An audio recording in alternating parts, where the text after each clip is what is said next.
What up, man? This is Kosha Dillz. Eric live on the air. I'm live in my backyard. Shalom. Hashem shali Kosha Dillz verami evanesh. Ve'ata roeh shidur chai shel Eric. V'zeh havideo shali. Kosha Dillz. Peace. You've got a lot of things going on right now. You've got a new album out on iTunes. What's the name of that? Gina in the Garage Sale. It's an EP. It's produced by Shuko and Fani, and those dudes are from Germany. So we did the album. I recorded it out in LA with Belief, and like I did about 20 joints, and then we just chopped everything down, and basically I got a couple features on it. Homeboy Sandman, MC Lars, Gio from Blue Scholars, and it's out. The physical's coming in. It's been out on iTunes for a little bit, so we're gonna do a physical release party. Out in Jersey, New York, LA, a lot of cool spots. And just hitting the road, man. That's basically it. Yeah. Now you've done a lot of different things that are a little bit different. One thing I saw, which I need some clarification on, I'm not 100% what it was. You were in an NBA video game?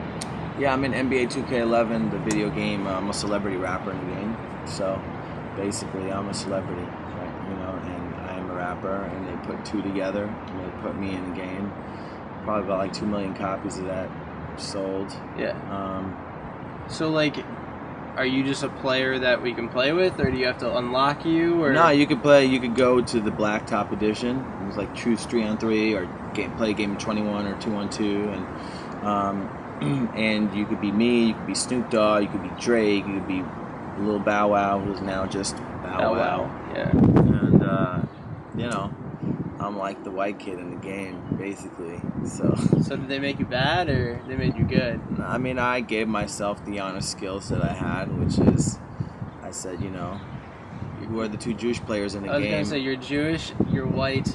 Not a good combination for basketball, but... Well, Omri Caspi from the Sacramento Kings and Jordan Farmer, from the They're Nets. freaks of nature, though.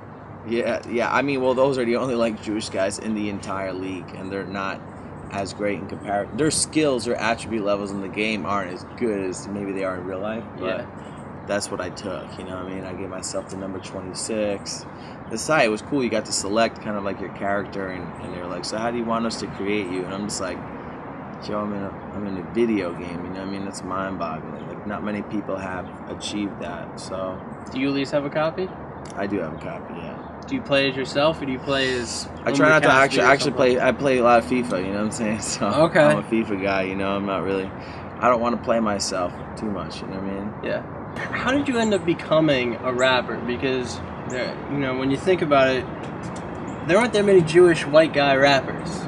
And to be one, and be a successful one at that, is an accomplishment.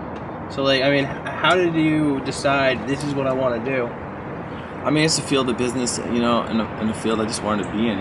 It's not really work to me, but it is. I started rapping when I was 17. I'm 29 now, so just going through, all the motions of trying to be rapping in front of the mirror, to dancing in front of the mirror, to just, rapping along with other lyrics, to then start putting in my own, and then trying to take it to another level and rap on stage, and then rap on other stages, and then start booking other people and trying to make things happen for them, and now we got something going, and I think once you start seeing that you can be successful in something that you were going to do anyway, why don't you just keep doing it? And then you got a couple good breaks, and then and then you saw some real money, a couple $1,000s from a show or whatever, and then you're like, whoa, and then you're like, this is my career, People make a couple $1,000s at their jobs, just so I guess this is, my job, and hundreds of dollars and tens of dollars and losing money, and it's just all regular life, and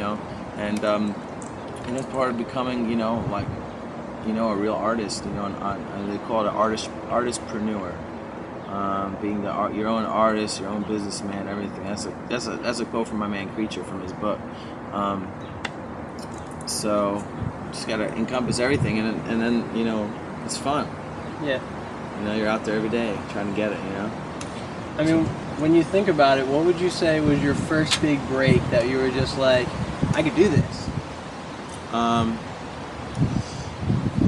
well, I booked a tour in like '07, and it was all these flights. I mean, I started doing stuff with Sea Ray's Walls, but then I booked my own tour. Man, it was a solo. It was like 11 dates, and it was like 10 flights, and it worked out financially somehow. I don't know how I convinced them to make it all work out. I mean, and part of it was part of it was crazy, but I remember doing that, and making a little bit of money, and I remember going back the next year and performing and flying people out from Israel and doing business with like the Israeli consulate and stuff, and like San Francisco, and working with Killer Priest from the Woo and Shy 360, and just putting together this massive stuff that was getting press and it was crazy, and I worked on it for months. And my man Kyle Raps told me to just, this is your market, you should focus on it, it's Jewish stuff, and they love you over there, and it's what you're rapping about anyway, in front of a bunch of non-Jewish kids and black kids and Spanish kids, hip-hop kids,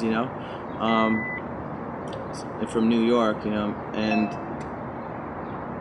I just raked in some paper, and it was nice, and I did it again, and I was like, man, this is awesome. But then in 2009, I won the Summer Jam Battle, and that kind of, like, on a level of public fame, and I that just didn't get me the fame or whatever, like instantaneous, because it was on a large level, a giant stadium. But we took the video, we promoted the video, we like hired a publicist to make sure people saw that, and then people are like, yo, people knew me all around the country from that. People were hitting me up in Oklahoma about it, and I was doing shows in Oklahoma because of that battle, so that was really dope, and that was just a good opportunity to get out. When you walk into any situation and freestyling is your job, you're gonna know what to freestyle about. You know what I mean? Because that's where your mind as a rapper or someone who does all your own business, you're always thinking ahead, because your money is not right now. It's maybe in like 2 weeks, or it's probably not. It's always a little bit later. It's not this moment. So if I'm thinking of this moment right now, I'm thinking, is there any like microphones in this area that I could get on and sell some CDs tonight and perform? You know what I mean? So as far as freestyling, it's a good way to engage with customers and possible fans, and entertain. So what would it take to get you to do a freestyle right now? A lot of money. I don't have that. I know. I'm just kidding. Feeling corrupt, allergies before I put the drink in the cup, blasting, holding the cannon under the vision of a cannon, from sound alarm to people with bad skills bagging. This last action hero, fear flows, this rap scary, plus I got blue eyes and blackberries, black skills and mad blues, and kids like singing them, but they with mad Jews. It's mad confused, like turning a Rubik's Cube to fuse in different directions, but angles acute, not obtuse. The rock truth, the Durka, who's the kid without the noose around the neck? I guess respect, I write the check, I cash the check, I smack your bit. Nah, hold up, I can feel it with ease, especially while you sitting on the beach, and right here or right there, while you're thinking you're the bomb on my lawn in a lawn chair.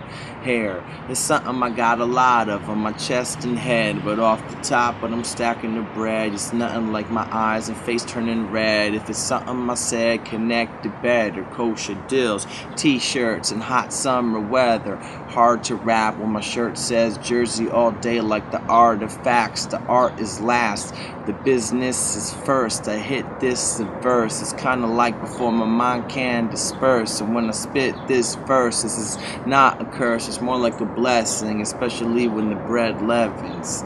Kosha Dillz, peace. Dude, that was crazy. Yeah, a little something. How the hell did you do that? Like, I mean, how did you figure out that you could be, like, that you could just freestyle like that? I mean, how could I figure it out? Like, I wasn't like, I don't know, I think it's how my mind works, like I have a lot of anxiety and stuff, so it's really been therapeutic for me to freestyle, because it just gets that out. It's an accomplishment. People think it's amazing, while anxiety and depression make you feel like you're not amazing. You know what I'm saying? You're like, man, being creative in the arts is really a good way to like channel all that energy that make you feel one way into something else. And art is cool because, as people like suffer from a little bit of anxiety and depression, or a lot, or whatever, bipolar, whatever you are, and especially for anyone watching, like art for me you know, I create this energy that makes you feel like, oh man, I'm not gonna make it. I got no money, and you know, you get all down and you create this something, and artists really care what other people think. If they don't, I mean, it's my job to. I care what other people think. I have to cater to myself and to them, you know. Yeah. Honestly, as an artist, you know, because I know fans are expecting some certain stuff, and you have some that might not like your changes. And when you deliver something for other people to judge and they enjoy it and it's improv, it's like, you know, you can't really replace that. It makes people feel good, and that hence makes you feel good. And also, you got all that crazy stuff that's in your head that's going on, all these thoughts that don't really mean anything anyway, and you just put it out there. And it comes out in some form of art. You know, this one time I played a show at 112. You know, 112, they had a song Peaches and Creams. I just got booed off stage horrendously. And remember, I got paid, it was like my first like good paying gig. It was like in 05. And you got booed off stage? Yeah, like horrendously booed, you know. And I was like, man, this sucks, you know. And I remember I was like trying to invite my ex-girl like to the show. And I was just like, oh man, this is not the good look. No. You know, it was not. But I got paid, and I was like, man, it was just a lesson, man. Like sometimes, you know, you gotta take some of those shows that aren't the good ones. You know, you gotta take those shows that aren't the good ones to, you know, get whatever your pay, and then you go on and you do the next best thing. You know what I mean? And stuff that you want to do. I mean, does crowd reaction influence how you perform, would you say? Yeah, it always does. You know, when the crowd's really feeling it, it's awesome. Like I did a show in Bowdoin, Maine, and it was the first time I had ever stage dive at my own show on this past tour, and it was nice, you know, because I had stage dive at other people's tours, but this was mine, you know, and it meant a lot to me because people were going nuts for me. It was nobody else, you know what I mean? And chanting my name and all that stuff, and that was a dope feeling, you know. There was a couple hundred people there, and I mean, that was dope. And there's other times I stage dive with Modest Yahoo, and you know, people didn't catch me, and I like crushed people at the Electric Factory in Philly. Like I wasn't caught. You weren't caught? No, I wasn't. That's the fear I have when it comes to stage diving. What happens if they just like, they're not feeling it, they don't want to catch you? They won't. Yeah. You'll hit the floor, and then you'll be fucked up. Did that hurt a lot, I'm guessing? Not as much of that day, but the day after, it definitely hurt a lot. Well, I'm sure you were kind of hyped at that. Well, maybe not at that exact moment. You were hyped going into it, and then you hit the floor, and that hype just pretty much dropped off. But, you know, I mean... This is crazy. I'm just thinking about it right now. It was nuts. Well, I was rapping about stage diving. I was freestyling something. Except me, now you guys gotta catch me. And then I just hit the punchline and jumped, and no one followed the punchline. No one did. They didn't get it. It wasn't that quick, you know? It wasn't that quick. Alright. Now going ahead into the future, you were telling me that you have this documentary coming out. Yeah. Which I think is something that's really cool because it's something that's different. I mean, what made you decide, you know, people are going to want to see what my life is like? Yeah, well, you know, I tour. I'm like known for working really hard at what I do and being the hardest worker. And the funny thing is, I don't even think that I work that hard. You know, like I'm here like itching. Like I don't even want to be doing the, you know what I mean? I want to be like going out. I need money. You know what I mean? Like I need to find people that want to hire me for whatever I do, and book me and etc. and sell verses and all that. And you know, so I went on tour and did this fundraiser, and this girl Dara Galeb, she works for his network called Shalom TV, which is this Jewish network on demand, Comcast, and she followed me and, you know, like see me sleeping at people's cribs and just along the way and playing crappy shows and playing big shows and, you know, selling nothing and selling something and getting paid shit money and getting paid good money and that whole up and down life of the artist. But for me, it's like going out by myself and then going into my personal life and you know, a lot of it's the personal stuff that I deal with. Everything from, you know, being a volunteer wrestling coach to being just just everything, man. Like all that stuff that you don't really tell people in an interview and make them like, oh, let me go find out. And you're like, damn, this dude's fucked up, you know? Well, like that's me, you know, and all the Jewish stuff, all the Israel stuff. So it's just a consistent process. And we have the one trailer that's out. It was only a minute, and this is like 7-minute trailer, so it's a good look into me, you know. And it hasn't. We're probably gonna do one more trailer after that, and then we're gonna cut the film. And then I'm really excited about it. You know, I think it's gonna be a piece where, you know, you could watch somebody do a show, but, you know, to sit down and observe somebody and eat some popcorn and look at them, you know, like this, and you're just like, man, you know, you're just going into them, you know. And when I go to a movie, you know, particularly, I get an experience out of it, you know, it's the whole thing. So I'm hoping that people get it, and you know, some people that don't get me, and other people that don't know who I am are excited to, you know, see me perform, you know. Yeah. Just another avenue. I think we're gonna record up to. We've been recording this year, so like we're recording up to this year, I think, and then I want to do something with it, you know. Yeah. Like, because this is a big year. It's like I'm going from my 20s to like turning 30 to being on tour to getting not on tour to like all these ups and downs in my life, and it's a really cool project because I have to get real with it, and there's a lot of other stuff that I'm discovering about myself that I didn't even know, and you know, it's up to me whether I want to reveal it to camera or not. Yeah. You know, I mean, I'm going to enter into film festivals all over the world, you know, raise money, get it in, I'll get it in Sundance if I can, you know. What do you think somebody that watches it is going to get out of it? They're going to begin to understand what it's like, you know, what it's like, and maybe not sympathize, but understand that people are looking to sympathize. You know, why do people go to romantic comedies? You know what I'm saying? Because they want to be in love. You know what I'm saying? Like they enjoy the aspect, the idea of love, and this is the kind of thing like, oh, let's go see this movie about an artist. Like, but then you become one with this artist. You feel their struggle. You feel their pain. You kind of sympathize for them, but you enjoy it too. It's just crazy, and you respect it too. You know, and you walk out, and I mean, that was awesome. You know, like it's inspiring. You know. Yeah. And I want whatever I just said, I want that to happen, you know. Yeah, a lot of people laugh when they hear it because it's like catchy, you know, and it rolls off the tongue. Kosha Dillz.